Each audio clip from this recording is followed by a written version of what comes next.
Man, you've been super supportive, dude. Whether whatever I'm doing, music or no, I don't even do music, dude. Whatever. I don't give a fuck. You want to play the flute? Play the flute. You want to make noise? Make noise. Joey's really supportive. I'll make a phone call. My niggas come here like the Gotti boys. You know what I'm saying? I mean, comedy or just chilling, you've always been supportive, man. So I'm happy. I feel.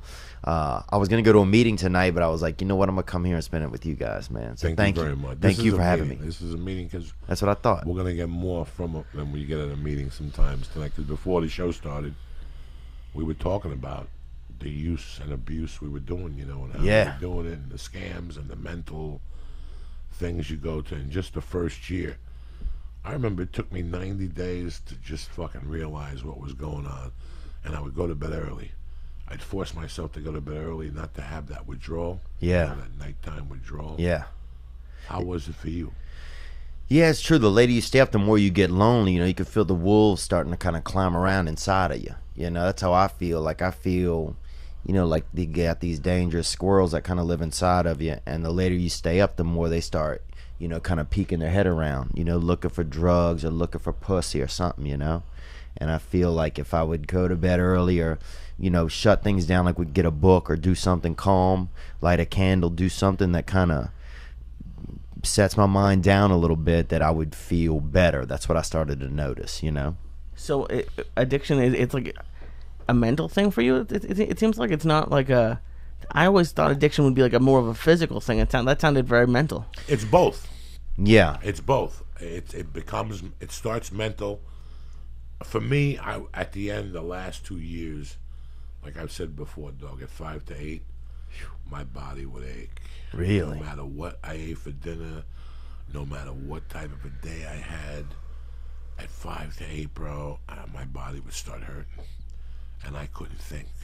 I couldn't think except going to the ATM. That was all that was on my mind. Yeah. And as soon as that man answered the phone, my heart started beating. I'd take a shit and leave, you know what I'm saying? Yeah. When you came in here and told me the story about New York a year ago, yeah, I think that scared you a little bit that night. That made you realize, I've always thought about that story and how you said it on the podcast. Yeah. I always thought that you're very intelligent because you learned something from that night. That was nothing. It could always get worse. Yeah, it just kind of affected. Like I showed up at Opie and Jim over there with Jim Norton and at their show, and I was fucked up, couldn't even talk. I just had like my mouth open. Daryl Strawberry's there, and he freaking, and I'm like Doc Gooden, I'm out there, look like I just been smoking the moon, and I kept drinking coffees, and I couldn't close my mouth also, which was weird after a while, when you can't even close your mouth, and they kept giving me hot coffee. And I was just like, damn, man. I just kept thinking, I wouldn't have chose to be in this situation. If somebody would asked me a year earlier, hey, you want to go on Opie and Jim Norton? I'd have been like, yeah, I'm excited. And they're like, yeah, do you want to stay up, do cocaine all night the night before you go on there? I'd have been like, no way, bro. I got to be in top condition when I get there. But here I was doing that. So I'm thinking I must not be making all of the choices for myself, that the drugs were starting to make some choices for How long me. had you been doing cocaine at that time? Not that long, man, and I just had a couple of, but every time I would get heavy into it, maybe a couple of years, but just sparingly, occasionally. But when you would go, you would go. Yeah, when I would go, and I started to notice it was like, first it was like 6 times a year, and then it became like once a month, and then it was becoming once a week, and so I was like, oh, this is escalating, man. And that shit escalates quick, dude. Like one night I was in my apartment, dude, and I was all fucked up, and I used to put on, I had gotten a box of vests, dude. Somebody had ordered some vests, and I don't know if it was like a joke or somebody accidentally got some vests sent to the wrong person, but I got a box of vests, different types of, vest shirts without arms, So yeah, and with different colors and everything. Different colors, different styles, different patterns, everything. And so I would, like, at night I'd be doing all this cocaine and putting on these vests and shit and kind of, like enjoying myself a little bit, listening to some good music, some Aerosmith or something, just vibing, And one night I was making a milkshake because I don't like to eat, honestly. I like to make milkshakes more often.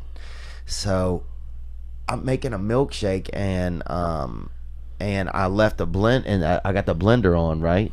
And I went outside of my apartment door, and the door locked, dude, right? No. It's like 4 a.m. My blender's going, right?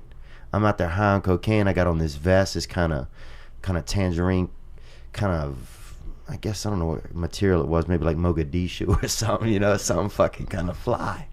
So this thing's fucking going, dude. There's only like 8 units in my building, right? So I'm like, and then I guess the machine started smoking. The alarm starts going off, right? Now it's 4 a.m., dude. I got the thing shorted out. Thank God the blender shorted out, but I got the alarm going off in the building now. I'm standing outside of my apartment wearing boxers and this fucking orange vest. Got on sunshades, and then my landlord comes out, and I'm like, Jesus Christ, you know, like, just look at the shit that's going on. You know, and now I gotta tell him I'm just up going to piss, you know, like, so just things like that started to get weird, you know. I remember I fell asleep in some lady's bed and just urinated in her bed, and she got angry, you know, and she let me sleep over, and I usually tell people before I sleep over that I'll wet the bed once in a while, you know. So, but anyway, man, it was yeah, just wild stuff started to happen, you know. I'd be over at people's houses, you know, just it's getting late, you know, you're touching some girl's crotch outside of an apartment building over there in, you know, Studio City or out near the airport, and you're like, what the fuck am I doing, you know? It's not bad, but I'm, you know, I did this already. I'm still doing this, you know? So that was some of the issues that I started to notice, some of the patterns, you know? It's very sad when you look back at the stupid shit you did, and it's true. It starts off... The talk we were having before the podcast started is it always starts off recreational. Yeah. Listen, man, for me in LA, what's a good time for me in LA?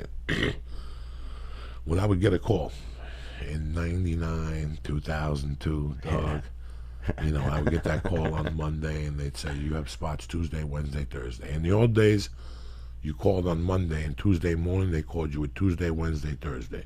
She wouldn't give you Friday, Saturday till Friday at fucking 2. Oh. She would bury you till Friday. You could keep calling. They'd go, I don't know. Sometimes they'd be there Thursday. But anyway, that's not what we're talking about here. You look at the week and you see what you got and you plan. I would plan because for me, the best time I ever had in LA was going to the store, drinking a cocktail and drinking sodas before I went on stage. And then I'd go on stage. I'd go right out to the doorman. I'd get 4 packages, $20 a piece, and I'd do 2 of them at the store. Nah. And you drink for free. Yeah. And I'd take one of the managers, I'd snort with him. We'd do lines in the manager's fucking office, and we'd be fucked up. I can't remember how many times I was out there smoking cigarette after cigarette after cigarette, talking to Eddie Griffin and Paul Mooney, and Bobby Lee was fucked up on his shit, and I'm fucked up on my shit, and Freddie Soto, God rest his soul. I mean, there'd be 20 people up there in circles that were getting evil, and drinking, you know, and you knew it. And every once in a while you cross paths, and they go, you want to go to the back and do a blast? I'd love to. And they'd give you a blast of some shit they had. They had an extra 20 on them, and you bought one from them. And next thing you know, it's 10 to 2, you're at the store.